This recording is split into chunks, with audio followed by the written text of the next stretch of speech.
Thank you. Please have a seat. Thank you very much. Thank you all for being here.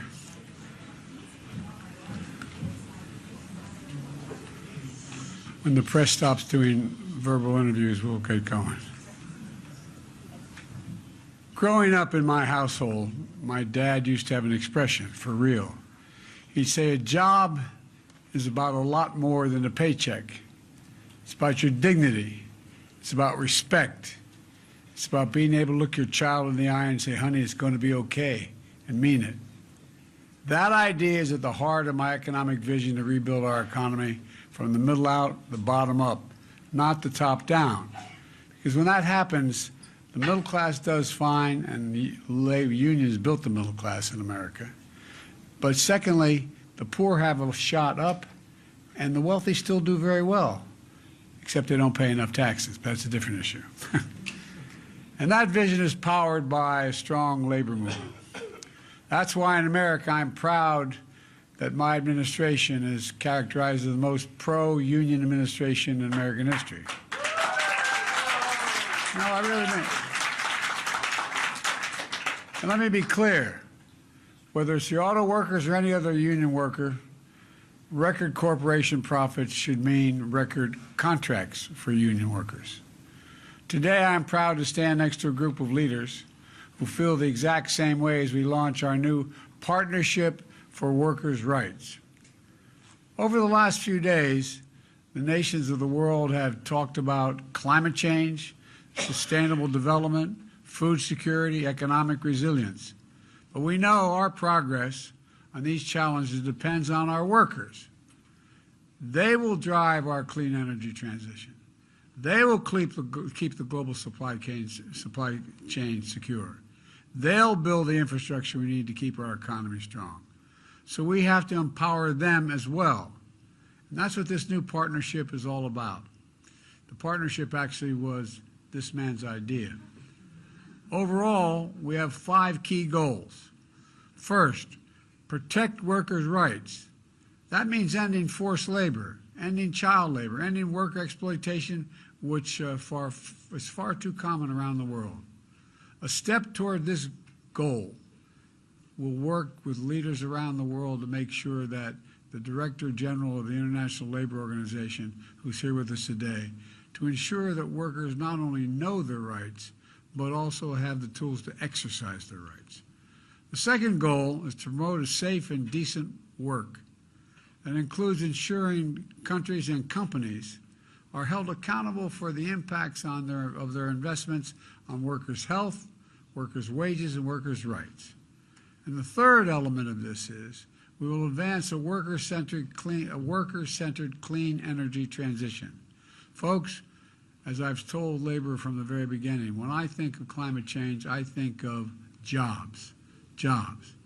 That's why as we ramp up our production technologies like solar and smart grids and doubling down on our efforts to ensure the transition to a fair and significant opportunity for workers in their communities. Fourth, we're going to harness technology to benefit workers. That means ensuring the new technologies like artificial intelligence and advanced platforms work for working people. And finally, we'll tackle workplace discrimination. Supporting our workers is about making sure no one is left behind. So through this new partnership, we're going to, with our labor movements, promote greater work equality, including through collective bargaining. And so let me close with this.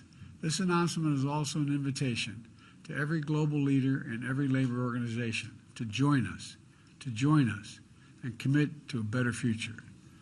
One where workers all across the nations are going to be treated with dignity and respect. Our economies and our nations will all be stronger because of it. Now I'd like to turn over to a leader who has made this partnership possible. President Lula, the floor is yours.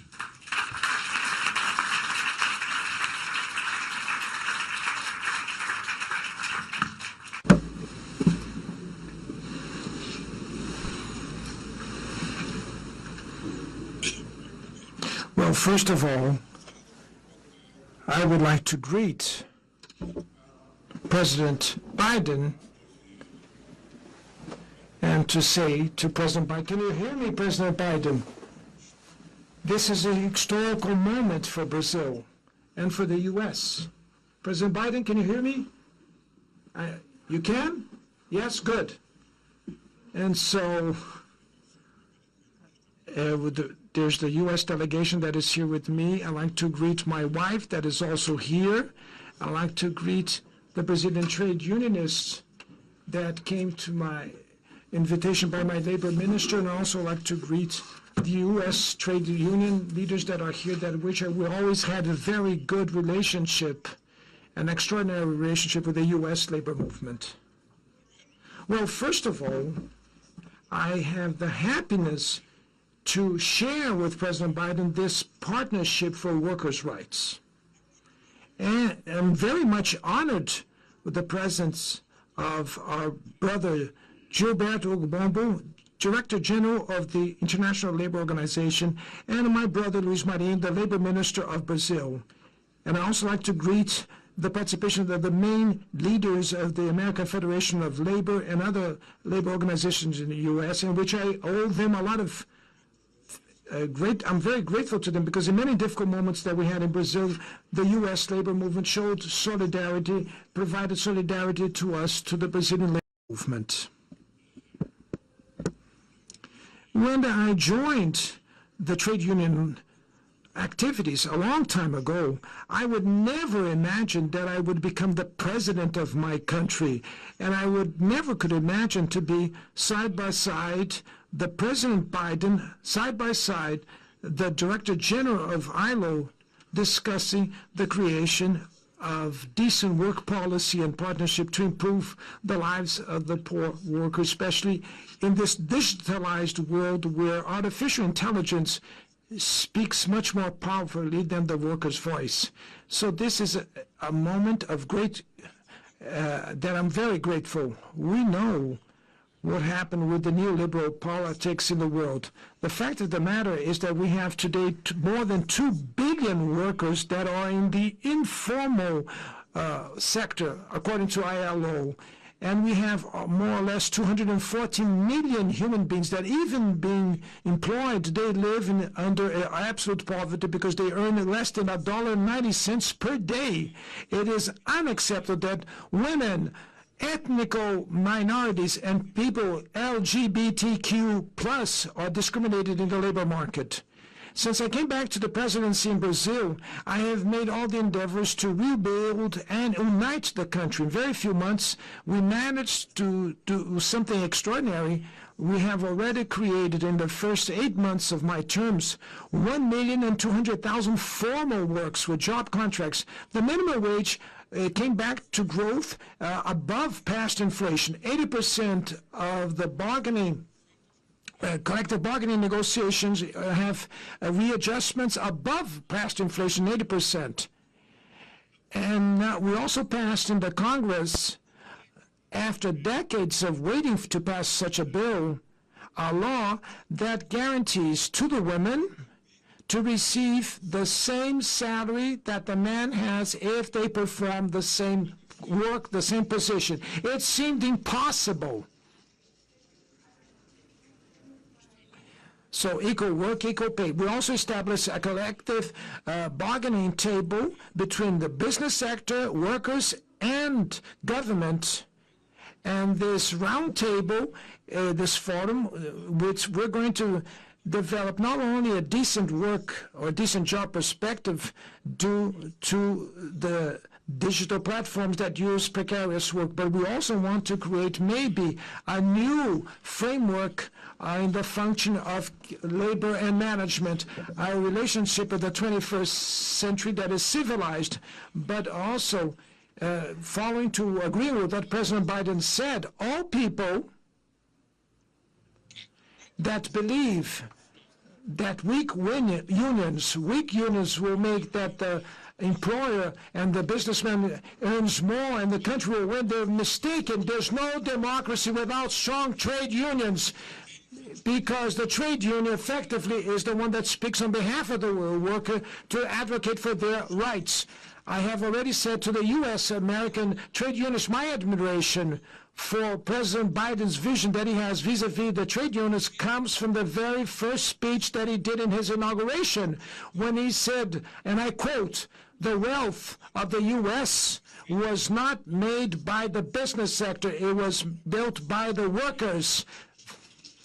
This is the most pure truth, and we will make of the energy transition an extraordinary opportunity to reindustrialize and maybe to make the jobs become quality jobs. We are working directly with some urgent things, President Biden, that is our commitment: the protection of workers' rights, promoting decent work through public and private investments, fighting discrimination in the workplace, approach centered on the workers in the transition for clean energies. And for last, the use of technology in terms of digital technology in pro of decent work. This initiative, President Biden, will be taken forward by the U.S. President and by me in all the international forums that will participate. Brazil will chair next year the G20, and so we will chair, then afterwards, in 2025, the BRICS process, and then we'll have COP30 in the 2026, in the heart of the Amazon region. All these follow, and I can reassure the workers and assure you all that we will be working and trying to build conditions so that all the rulers in the world will accept the protocol that the ones that we're doing here, because all human beings, men or women, black or white, they have the right to decent work. Thank you very much. Good job.